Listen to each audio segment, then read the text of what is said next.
Welcome to Robust News. Robust News में आपका स्वागत है। बंगाल के समाज के सामूहिक विवेक ने भी उस खतरे को पहचाना जिसका नाम भाजपा है। तृणमूल कांग्रेस की यह जीत इसलिए बंगाल में छिछोरेपन, लफंगेपन, गुंडागर्दी, उग्र और हिंसक बहुसंख्यकवाद की हार भी है। महाराजा तोमर शेलाम 2 मई की सुबह बंगाल की वर्तमान मुख्यमंत्री ने ट्वीट किया, यह सत्यजीत राय के जन्म 100 वर्ष में उनके जन्मदिन पर ममता बनर्जी का उनको अभिवादन था।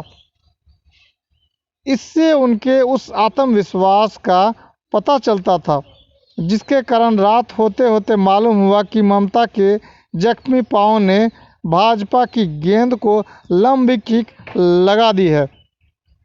रात को टेलीग्राफ अखबार को अगली सुबह की सुर्खी के लिए पाठकों से सुझाव मिला, डोरी धोरे मारो तान राजा होबे खान खान।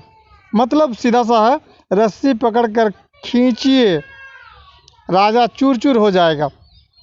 मैंने यूट्यूब पर हीरक राजा देसे का वह आखिरी दृश्य देखा जिसमें प्रजा राजा की प्रतिमा को रस्सी से बांधकर खींचता है और वह गिरकर टुकड़े टुकड़े हो जाती है।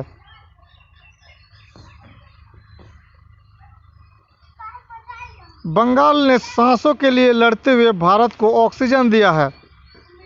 बंगाल ने सांसों के लिए लड़ते हुए भारत को ऑक्सीजन दिया है।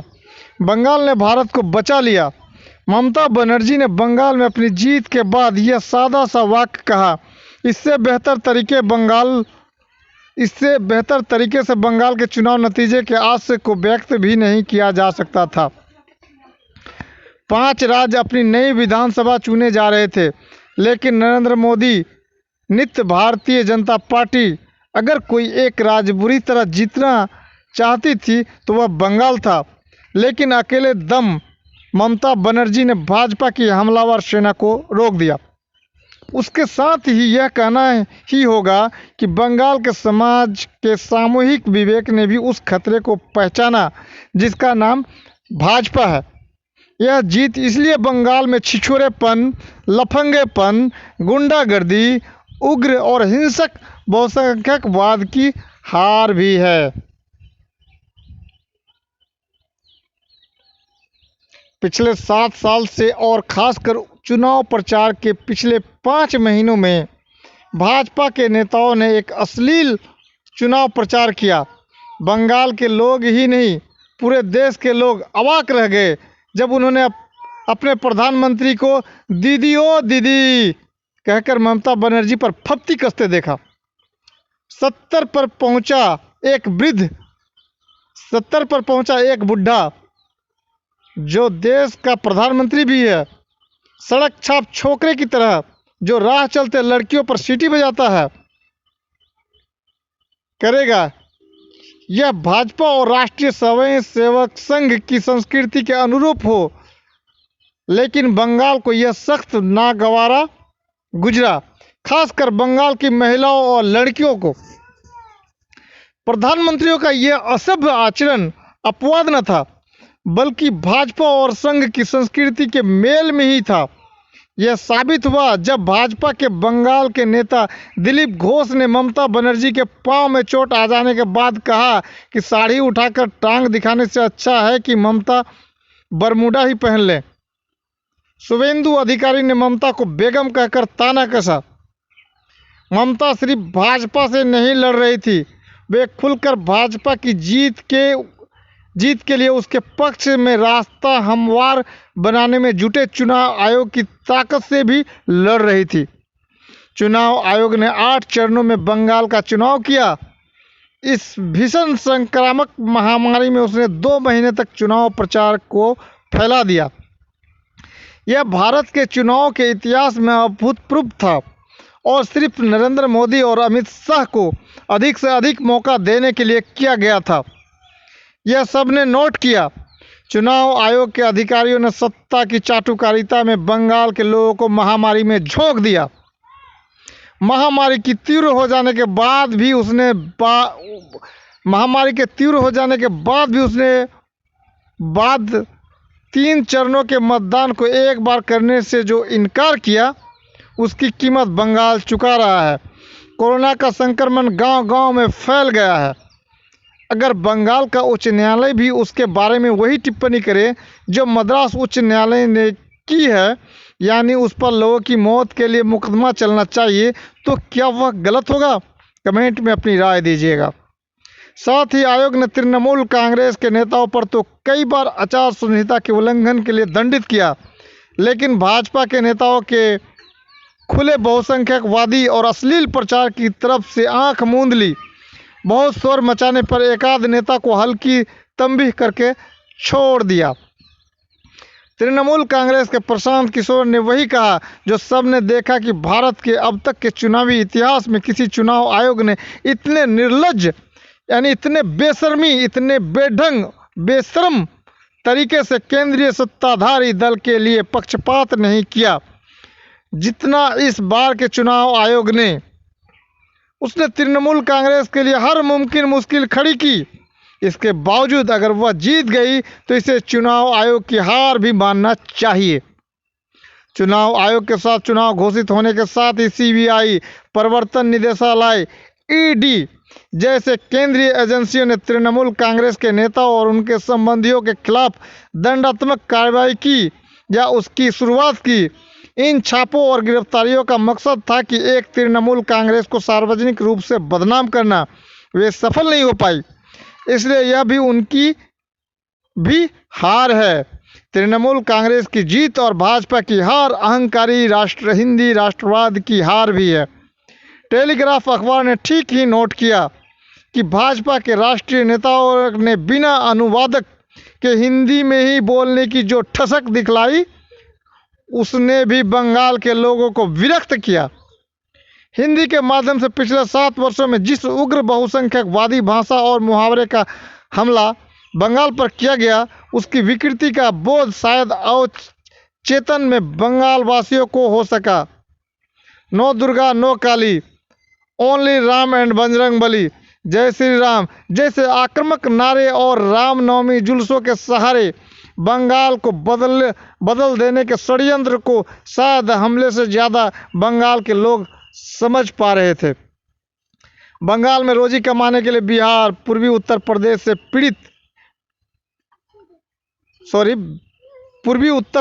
पीढ़ियों जाती रही हैं।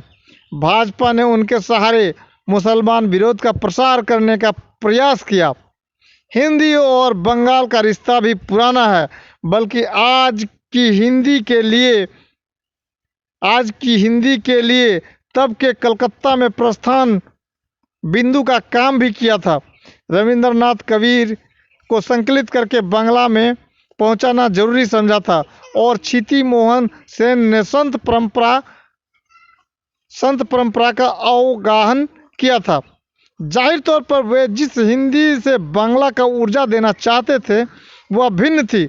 उसका आधार मानवीय प्रेम था और उसमें थी एक प्रकार की ब्रह्मांडीय चेतना की आकांक्षा। आश्चर्य नहीं कि हजारी प्रसाद द्विवेदी जैसे हिंदी के आचार्य को भी शांति निकेतन में दूसरे जन्म का एहसास हुआ। जिस छिछली और घमंड से भरी हिंदी में भाजपा बंगाल के लोगों को संबोधित कर रही थी, उससे बंगाल के लोगों में वितृष्णा पैदा होना स्वाभाविक था। बंगाल के एक मित्र ने कल के नतीजे के बाद कहा कि यह जितने तृणमूल कांग्रेस की जीत नहीं, उतनी भाजपा, विशेषकर उसके 2 नेताओं नरेंद्र मोदी और अमित शाह की हार है। अमित शाह ने 55 से अधिक और नरेंद्र मोदी ने 25 सभाएं की। जिस वक्त भारत को कोरोना वायरस अपनी गिरफ्त में ले रहा था, भारत के प्रधानमंत्री और गृह मंत्री की पूरी ऊर्जा, समय और ध्यान बंगाल की फतह पर था। चारों तरफ से जब भीड़ में जाने से लोगों को सावधान किया जा रहा था, बिना मास्क के नरेंद्र मोदी भारी भीड़ जमा देखकर अपनी पीठ ठोक रहे थे। यह चुनाव प्रचार कम लग रहा था, बंगाल फतह के लिए उस पर हमला ज़्यादा, इसलिए यह दोनों की हार तो है ही। यह लेकिन तृणमूल कांग्रेस खासकर ममता बनर्जी की जीत भी है।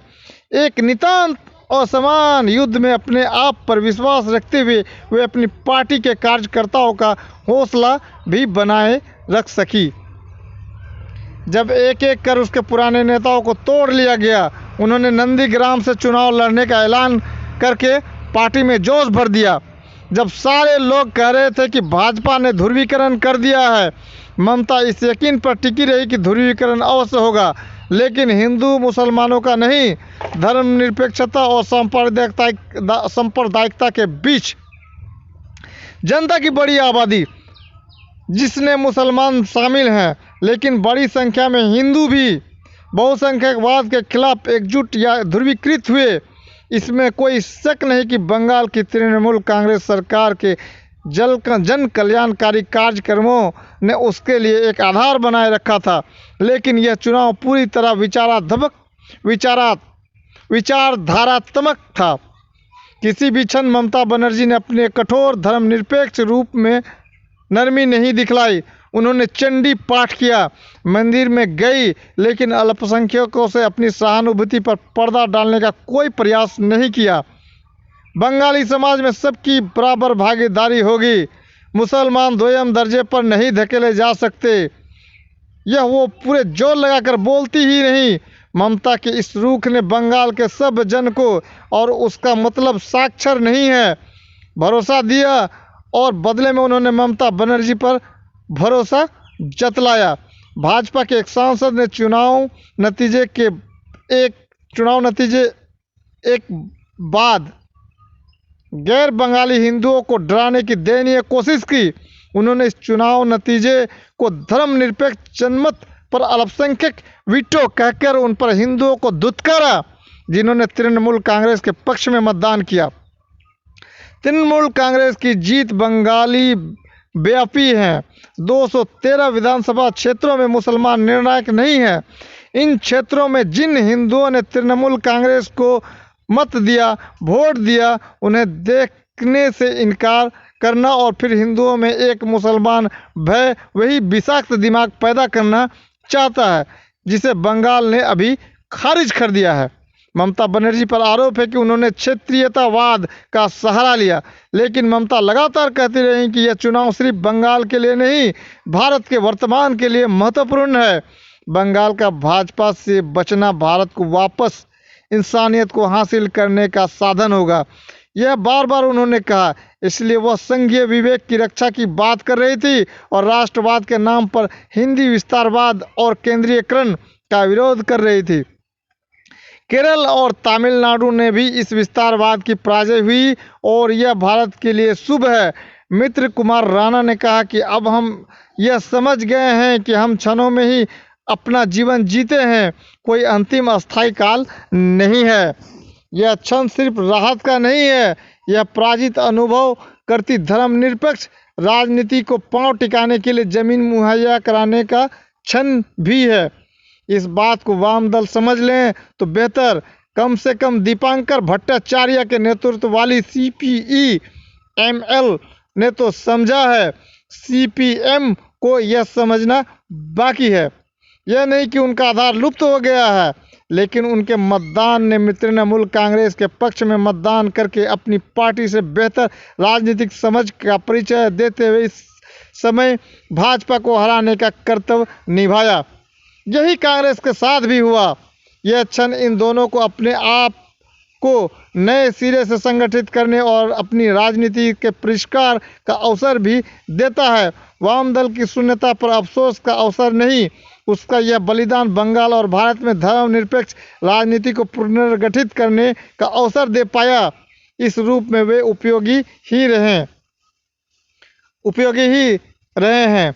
कुछ संशयवादी कहेंगे कि भले ही तृणमूल कांग्रेस ने विधानसभा बचा ली, 2024 उसका नहीं होगा, वह अभी 3 साल दूर है। ये 3 साल सिर्फ घृणा और अलगाव की राजनीति के लिए ही नहीं, वे धर्मनिरपेक्ष राजनीति के लिए भी तो हैं। यह राजनीतिक इसका क्या उपयोग करती है, इस पर भारत का भविष्य तय होगा। लेकिन अभी भारत सांस ले पा रहा है, यह क्या कम है? चैनल पर बने रहेंगे। अगर चैनल पर आप नए हैं तो चैनल को सब्सक्राइब कर लें, कमेंट में अपनी राय दें। आपका दिन शुभ रहे। Thanks audience, thanks listener, have a nice day.